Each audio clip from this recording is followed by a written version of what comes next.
You'd stretch out the lead far enough on Keselowski to maybe hold on to it and get this win. Well, I thought I did. You know, I got out there, obviously, clean air, you got to take advantage of it as much as you can. So I tried to hustle as much as I could there early to get a big lead. And once we got to traffic, I knew I'd back up a little bit, you know. But, man, that's the loosest I was the whole race, and the loosest I was there at the end, especially in traffic, too. I just was trying to hang on to it as best I could, not wreck. I about did probably 10 times in that last run, but guys made some great adjustments. I can't say enough about the brains of the operation, Dave Rogers and all the guys last night, this morning, trying to figure out some good changes, and they did that. And then all the guys here that move all the wrenches and put it all together. So M&M's guys here, they did a great job for me this weekend. A long shot from where we've been this weekend, let alone this year. So most competitive we've been.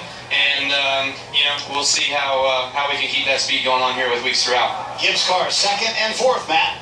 An impressive run by Dale Earnhardt Jr. in the 88 team. They qualified 29 and worked your way all up for your third top 5 in the last 5.5-mile track. So that's pretty impressive. Yeah, I didn't have any answers for why we were struggling yesterday, and Steve and the engineers got to holler and talk all night long and all day today and put a great car underneath us, and the pit crew did an amazing job tonight. Those guys were gaining spots for me every stop. Even when we were taking 4 tires, we were beating a lot of guys off pit road. So they're just a great group and deserve a lot of credit too. And you know, National Guard Chevy was way better today. A lot more fun to drive. This place is a bit of a handful for me. I don't think I've got it figured out just yet. I don't really know exactly what I'm looking for and how I need a car to drive. So Steve and the guys did a good job.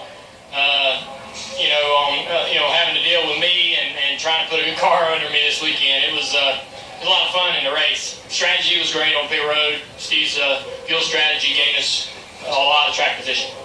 Solid effort, fifth tonight in Kentucky. Marty? Matt, best run of the year for Ryan Newman. I know you wanted to win this thing, but does third put a smile on your face at the end of the night? Well, I mean, it's a big game for us, for our Caterpillar Chevrolet, all the guys at RCR and ECR, to get that first top 5 of the season. Got to thank everybody from Caterpillar and Quicken Loans and Wix Filters and Quicken for the opportunity they've given us this year. And it was a good run. The 2 was obviously the fastest car all night. The 18 got a little bit better there at the end, and we were pretty solid. We never really changed the car. Felt like we were pretty neutral and didn't want to screw it up. So we ended up where we did. Is it something you think you've hit on that you can replicate at future mile-and-a-half racetracks? Because all the RCR cars are strong. Well, we sure don't come back here, so I hope it. Unfortunately, right? That's right. I hope it translates, and I think it will. I think we got some stuff coming. Pocono and Indy are a couple I really look forward to. I don't think Ryan Newman fell out of the top 10 all day long, Ralph. Well, Jeff, you just crawled out of the car. A fast race car, an issue on pit road, but you guys battled back through it all night. It shows a lot about the strength of this team tonight. No, it was a really strong competitive effort. And, I mean, that's why we've been so good week in and week out. Really good cars, good team. And when we get down, we fight back. And so I'm proud of that with the Drive-In Hunger Chevrolet. But, I don't know, I'm disappointed. I thought we were going to be better than that, to be honest. And I take back what I said about the 2 and the 22. I said that they had been backing up their speed from qualifying, but they seem to find it this weekend. Wow, they were fast. And yeah, I don't know. We did have the issues and got behind, and I don't know. It seemed the car was pretty decent there at the end, but not enough to really move up through there. It was pretty tough to pass, and I thought we made the most of what happened to us tonight. Marty, I think the recovery award tonight goes to Matt Kenseth and the entire 20 team, bouncing back from that flat tire to finish 4th. Yeah, all the Dollar General guys did a great job tonight. They made great adjustments. They really woke the car up in the middle of the race. Had just an awesome killer pit stop at the end when needed. So I thought the whole weekend was a positive. I thought we were a lot faster in practice than we've been lately. I missed the lap qualifying, but I thought we had a lot more speed. So that was encouraging. I feel bad Denny had that problem. I felt like all 3 of our cars ran pretty respectable this week. What's the biggest challenge tonight overall? Passing. As soon as you take off stickers and you had to do all your passing restarts, and once you have a 5 laps, sometimes I got spaced out. It's just so hard to pass. There's just so much downforce in these cars. It's such a big spoiler, and there's just so much air on them that when you get in somebody else's wake, it's just really hard to pass. I mean, it's a great track. It's really wide. It's just at least my car is just really aero sensitive, and just I could run guys down. You get about 6-7 car lengths away from them, then your car would just kind of stall out, and you couldn't make much more ground. Thanks, Matt. All right, Adam. Thanks, Matt.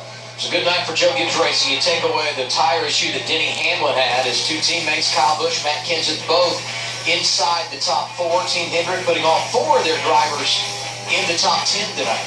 Yeah, I looked at Harvick there. I think probably the worst Harvick's car was all night was probably that last 15 or 20 laps of the run, because he was a solid third or fourth place car, and then wound up 7th. Yeah, Tony starts at the back and comes up to 11th, but we talk about Jimmy all night. That's where he runs. Yeah, 10th all night. Right. That's about as far as he can make it. Ambrose, great run after a top 10 last week on the road course in Sonoma. Back it up with a top 15 here. Yeah, and a good run for Biffle. Yep.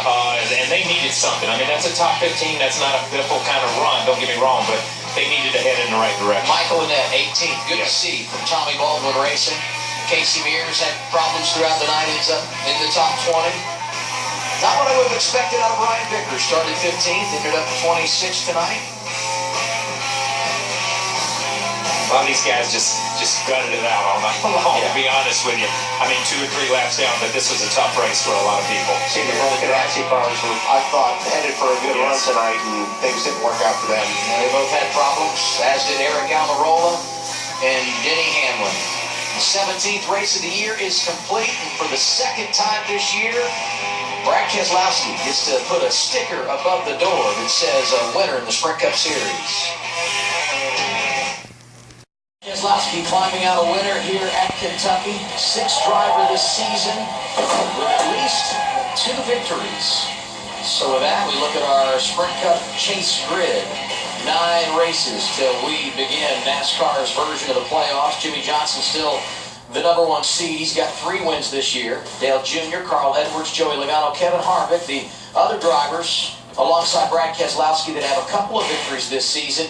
Denny Hamlin, Kurt Busch really need those wins, because you see Denny dropping in the championship tonight, and Kurt Busch continues outside the top 26, and Matt Kenseth is still the top guy on our board that has not won this year. Clint Boyer on the chase grid, and so is Greg Biffle. Special thanks to Bill Griffinger, Chris Brown, Dennis Stone, Tom Sahara. Our folks do an unbelievable job of taking these trucks back and forth across the country. They got us ready to go today despite the heavy rain. We thank them. And Sarah Phillips, who leads our group behind the scenes. Everybody helping us out to make it all possible here on TNT. The next stop, Daytona. The World Center of Racing next Saturday night. Big 4th of July weekend. Our coverage begins 6:30 p.m. Eastern Time with Countdown to Green, served by Sonic. It's followed by the Coke Zero 400, powered by Coca-Cola. Stay tuned for TNT's The Last Ship from Michael Bay. That's next here on TNT. Our producer is Jeff Randolph, our director Mike Wells, Barry Landis, our coordinating producer, Fran Morrison, our pit producer, Stephen Daly, our associate director. Thank you so much for being with us tonight here in Kentucky. For Larry McReynolds, Wally Dollenbach, and Kyle Petty, I'm Adam Alexander. Congratulations tonight to Brad Keselowski.